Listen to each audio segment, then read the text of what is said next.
Oh, ang importante, nagkakaintindihan tayo sa kontrata natin, ha? Bale, kapag yung mga naka-highlight dito, hindi mo nabayaran on time, dodoble yung interest natin. Sir, magkano ba yung interest niyo? 20% nga. 20%? Napakalaki naman, sir. Ay, napakalaki. Umalis ka dito. Business ko to, ako yung masusunod. Ngayon, kung ayaw mo umutang sa akin, maghanap ka ng ibang uutangan mo kasi ako, maluwag ako. Kaya nga, ID mo lang, okay na ako eh. Sige na, umalis ka na. Sir. Okay na ako eh. Kawawa naman yung kapatid ko kapag hindi ko nang piyansahan doon sa kulungan. Diba? Kasalanan ng kapatid mo yan. Kung di lolo-loko, tarantado, o baka nga ikaw, tarantado ka din eh. Hindi, Kaya sir, nagkakaganyan yung buhay nyo. Oh, naiintindihan mo na, hina-highlight ko lahat ng mga kailangan mong bayaran on time, ha? Opo, sige na, sir, pirmahan ka na, sir. Pumirma ka na. Kailangan ko talaga ng pera. Bilisan sir, mo!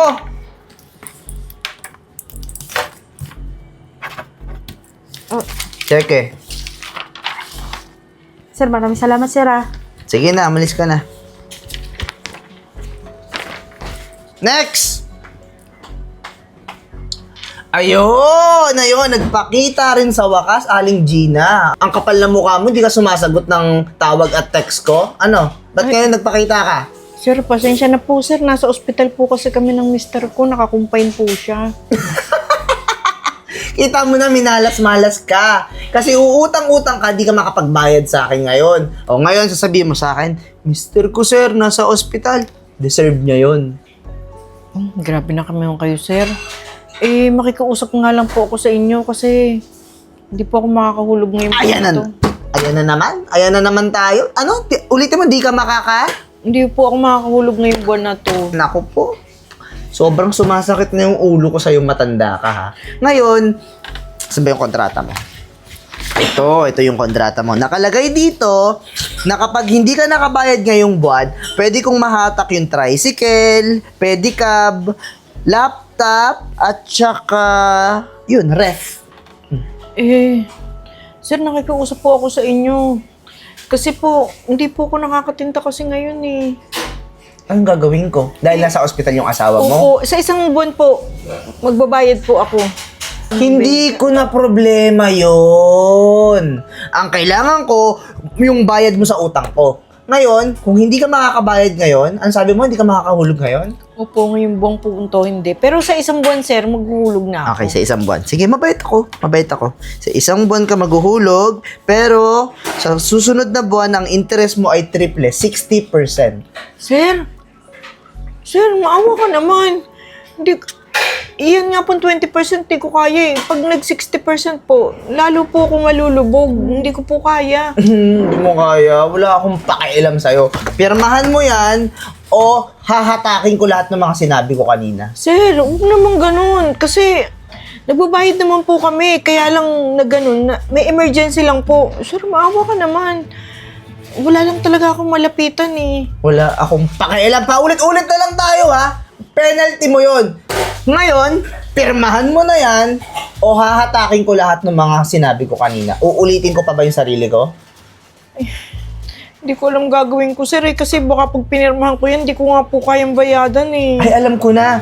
Dahil nasa ospital yung asawa mo, kausapin mo yung doktor niya. Sabihin mo, Dok, tuluyan nyo na yung asawa ko para nakaburol na siya at kumita kayo ng abuloy. Grabe naman kayo, sir. Sana wag mangyari sa inyo yung mga ginagawa nyo. Talagang hindi. Pumirma ka na dyan. Yun. Susunod na buwan, 60% ng interest, makakaalis ka na.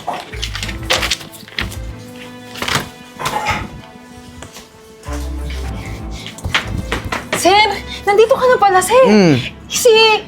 Kasi ano eh. Ano, uutang ka na naman. Eden, baon na baon ka na nga sa utang sa akin. Uutang ka. Pero sige, okay lang. Total, malaki naman yung tubo na binibigay ko sa'yo. Magkano? Sige na, sabihin mo na magkano. Hindi ganun. Si ma'am kasi. Ano eh. Ano si ma'am? Nawalan po siya ng malay kanina. Hindi ka na namin tinawagan kasi baka po mapano ka, ma-worried ka. Sino si Arian? Opo, nasa kwarto siya ngayon. Wala pong malay. Namumutla na nga po eh. Bakit ngayon mo na sinabi? Sorry po talaga, sir. Puntahan mo na, sir.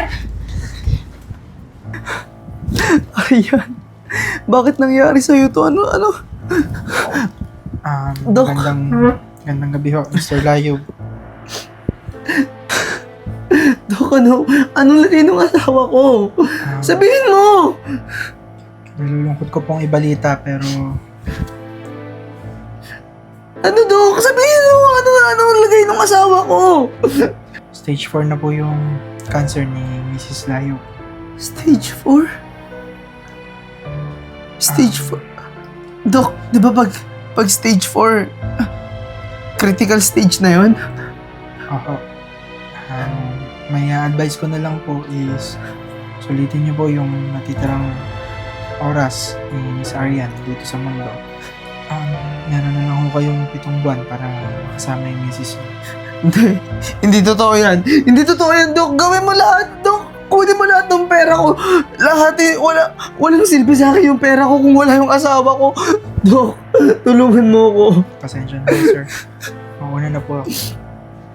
Arian. Arian.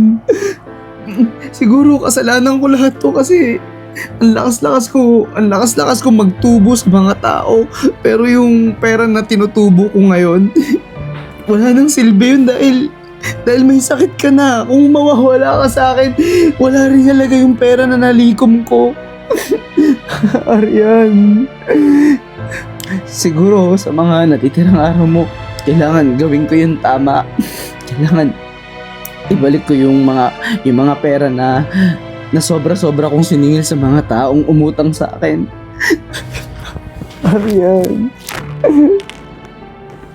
Sorry, nadadamay ka pa. Sir Renz, maraming salamat po. Kung di niyo ako tinulungan, baka kung anong nangyari sa mister ko.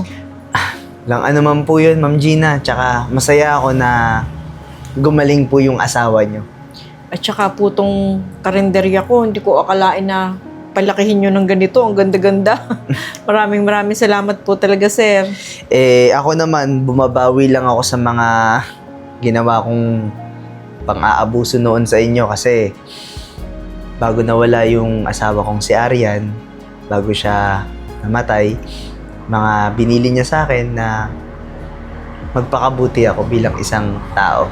Opo nga, nabalitaan ko nga po na nawala si Ma'am Arian. Kinalulungkot ko po yun, sir. Hanggang ngayon, Ma'am Gina, masakit pa rin sa akin yung nangyari pero mas tinutuon ko na lang yung sarili ko sa mga mabubuting gawain tulad ng pagtulong ko sa inyo at saka sa mga iba pang naabuso ko at ngayon, may charity ako na tinutulungan para sa may mga kapansanan at may sakit.